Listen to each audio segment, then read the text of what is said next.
What's up, y'all? Coach Jan here at CrossFit Liberate. Today is Wednesday, September 23rd, and I'm excited to be bringing you another at-home workout. So this one's called UFO. We've got 3 5-minute AMRAPs, each one separated by 5 minutes of rest.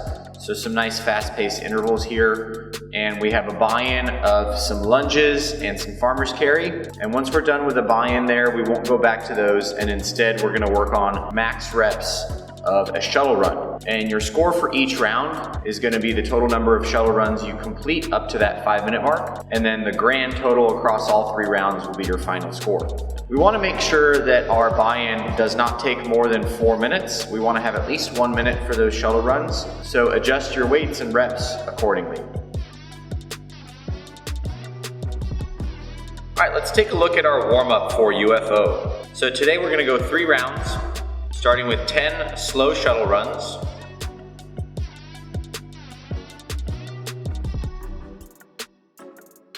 30 seconds of active Samson,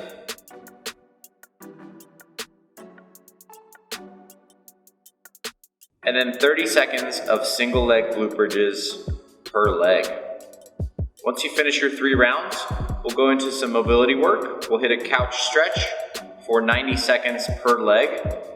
Here, we're trying to get the knee fairly close to either a wall or an object. Really stretch out both the quad and the hip flexor. You can go for 2 different positions, chest up high close to that object or chest down low close to the floor.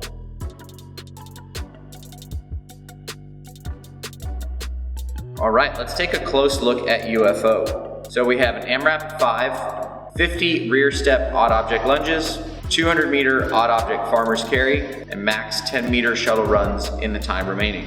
We'll rest for 5 minutes, go into AMRAP 5, 35 rear step odd object lunges, 200 meter odd object farmer's carry, max 10 meter shuttle runs in the time remaining. We'll rest for 5 and do it one more time, this time AMRAP 5, 20 rear step odd object lunges, 200 meter odd object farmer's carry, and max 10 meter shuttle runs in the time remaining. So we're working for 5 minutes, then resting for 5 in these fast-paced intervals. After completing the buy-in on the lunges and the farmer's carry, you'll finish with max 10 meter shuttle runs with whatever time remaining. Your score for each round is the total number of shuttle runs accumulated, and your final score for the workout will be the shuttle runs from the 3 rounds added together. Ideally, the lunges and farmer's carries take less than 4 minutes to complete, giving you at least 1 minute on the shuttle runs for each round. You'll want to adjust distances and weight as needed to accomplish this. On your odd object rear step lunge, rack the odd object into front rack to begin each set. With short 5-minute windows to operate within, choose weights and reps that allow you to clear this station without stopping. The back knee makes contact with the floor at the bottom of each rep. The lower body should reach full extension at the top of each step, and you'll want to alternate feet with each step back. On your farmer's carry, you'll hold that odd object by your side for this 200 meter carry, switching arms as needed. Choose a weight here that allows you to complete the 200 meters unbroken when fresh. And finally, for your shuttle runs, you'll want to set cones 10 meters apart. Every time one foot or part of the body touches beyond the cone, count 1 rep. We want at least 1 minute at the shuttle run station, so adjust the lunges and farmer's carries as needed. And as always, further movement subs and modifications are in the video description below. Alright, let's take a close look at our movements here, starting with the odd object rear step lunges. The shin angle will change ever so slightly depending on what style of lunge we're performing. In the reverse or step back lunge, we're looking for a completely vertical shin. You'll want to ensure you step back far enough to get that front shin vertical with the knee stacked on top of the ankle. In the farmer's carry, let's consider the shoulder position. Look to keep the shoulders down and centered as you walk. This helps maintain good posture. A proper shoulder position will keep the weight on the outside of the body instead of resting on the legs, which can slow down your carries. And on your shuttle runs, let's consider dropping the hips. During the shuttle run, it is helpful to slightly drop the hips when changing direction.